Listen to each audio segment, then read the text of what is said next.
Kamu lagi mikir buat mulai investasi saham, tapi masih bingung mulai dari mana? Kalau iya, video ini bisa jadi panduan awal yang kamu butuhkan. Di sini saya akan coba menjelaskan apa itu saham dari nol, dan semoga relevan untuk kamu yang masih pemula. Hai, selamat datang di video pertama channel ini. Perkenalkan, saya Dede Hermawan, pemilik dari channel ini. Melalui channel ini, saya ingin berbagi pandangan dan pengalaman saya tentang investasi, terutama investasi saham. Sedikit cerita, pertama kali saya mengenal saham kurang lebih sekitar 6 atau 7 tahun yang lalu, tepatnya ketika saya mengenyam pendidikan S1. Sejak saya mulai berinvestasi saham itulah, cara pandang saya terhadap keuangan mulai banyak berubah menjadi lebih baik. Oleh karena itu, di channel ini saya ingin coba berbagi dan membantu siapapun yang sedang mulai belajar berinvestasi, agar tidak mengalami kebingungan seperti yang saya alami pertama kali mengenal investasi. Nah, di video pertama ini saya akan bahas 4 hal utama, yaitu pertama, menjawab pertanyaan apa itu saham. Kedua, bagaimana cara kerja saham. Ketiga, mengapa orang membeli saham. Dan yang terakhir, resiko yang perlu dipahami ketika kita akan mulai berinvestasi saham. Jadi, apa itu saham? Sederhananya, saham adalah tanda atau bukti kepemilikan atas sebuah perusahaan. Ketika kita membeli saham dari sebuah perusahaan terbuka, itu artinya kita membeli sebagian kepemilikan dari perusahaan tersebut sekecil apapun porsinya. Mungkin penjelasan awal tadi terasa abstrak. Jadi mari kita bayangkan begini. Misalnya, kamu dan 2 orang temanmu ingin membuka sebuah kafe. Modal yang dibutuhkan totalnya 100 juta rupiah. Kemudian kamu menyumbang 40 juta untuk modal dan 2 temanmu masing-masing menyumbang 30 juta rupiah. Artinya, kamu punya 40% kepemilikan saham di bisnis itu. Sedangkan teman kamu masing-masing juga memiliki 30% saham di kafe tersebut. Nah, di dunia pasar modal juga konsepnya sama. Hanya saja perusahaannya jauh lebih besar. Contohnya yang sering kita gunakan produknya seperti Bank BCA, Bank BRI, Unilever, Telkom, atau toko yang biasa kita beli hampir setiap hari. Ada Alfamart, ada Indomart. Perusahaan tersebut membuka sebagian kepemilikannya untuk dibeli oleh masyarakat umum melalui pasar saham. Jadi siapapun termasuk kamu, saya bisa punya sebagian kecil dari perusahaan itu hanya dengan membeli sahamnya. Itulah mengapa pemegang saham disebut juga sebagai pemilik perusahaan. Dan sebagai pemilik, tentu kita berhak atas potensi keuntungan, baik dari kenaikan harga saham maupun pembagian dividen atau laba yang didapat. Setelah tahu bahwa saham adalah bukti kepemilikan perusahaan, pertanyaannya sekarang yaitu bagaimana cara kerja saham itu sendiri. Ketika kamu membeli saham sebuah perusahaan, kamu sebenarnya sedang membeli harapan. Harapannya adalah bahwa perusahaan itu akan tumbuh, untungnya meningkat, dan nilainya bertambah. Di pasar saham, harga saham bisa naik atau turun.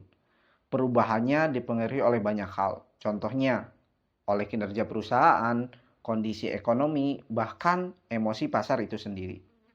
Misalnya, jika perusahaan menunjukkan pertumbuhan yang baik, misalnya keuntungan yang besar, dan dipercaya oleh banyak investor, maka harga sahamnya bisa naik karena semakin banyak orang yang ingin memilikinya.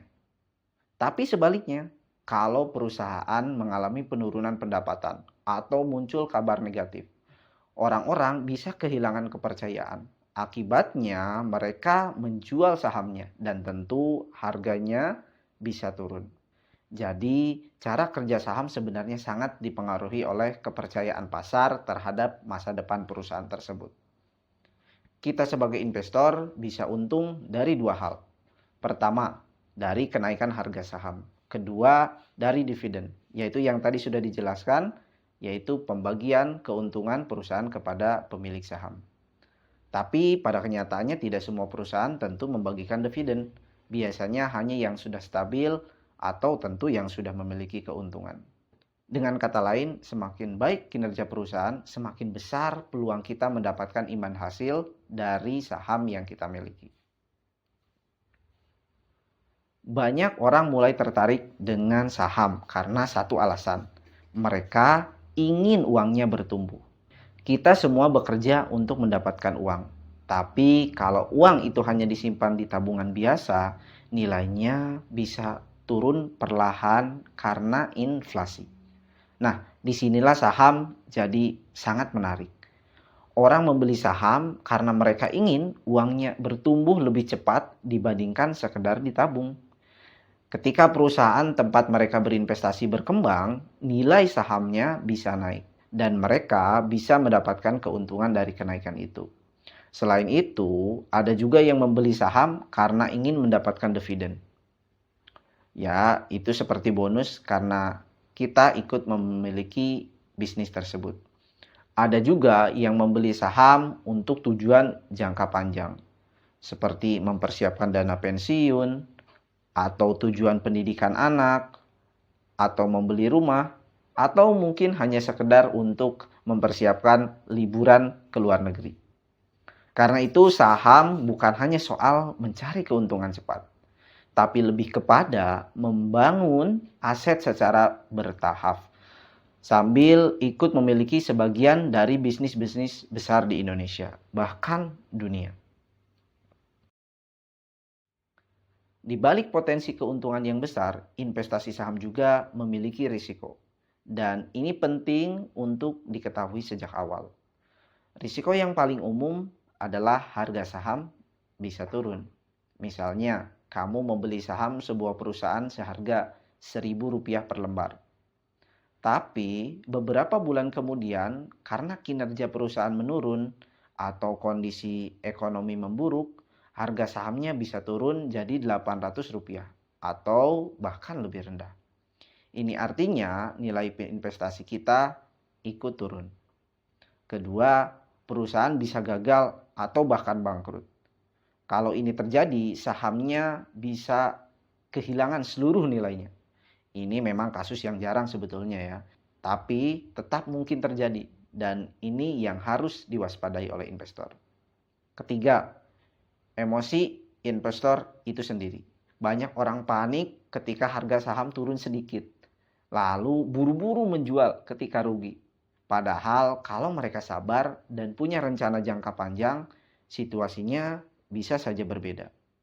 Jadi resiko bukan hanya datang dari luar, tapi juga dari cara kita mengambil keputusan akan investasi yang kita lakukan.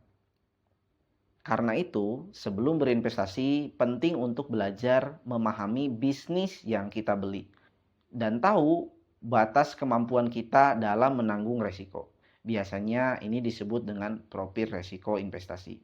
Dengan pemahaman yang tepat, risiko bisa dikendalikan dan kita bisa berinvestasi dengan lebih tenang. Jadi apa itu saham? Ya, saham tadi adalah bukti kepemilikan sebuah perusahaan. Ketika kamu membeli saham, kamu ikut memiliki sebagian kecil dari perusahaan itu. Dan berpeluang mendapatkan keuntungan jika bisnisnya berkembang. Tapi harus diingat, saham bukan cara cepat untuk jadi kaya ya. Ya, ada risiko, ada juga fluktuasi. Karena itu, investasi saham butuh pemahaman, kesabaran, dan bahkan strategi yang tepat. Tapi justru disitulah menariknya. Ketika kita paham cara kerja saham, kita bisa mulai membangun aset dari sekarang, sedikit demi sedikit. Kalau kamu ingin melanjutkan belajar tentang investasi saham, kamu bisa tonton video ini selanjutnya yang akan membahas tentang resiko dan potensi imbal hasil dari saham secara lebih detail.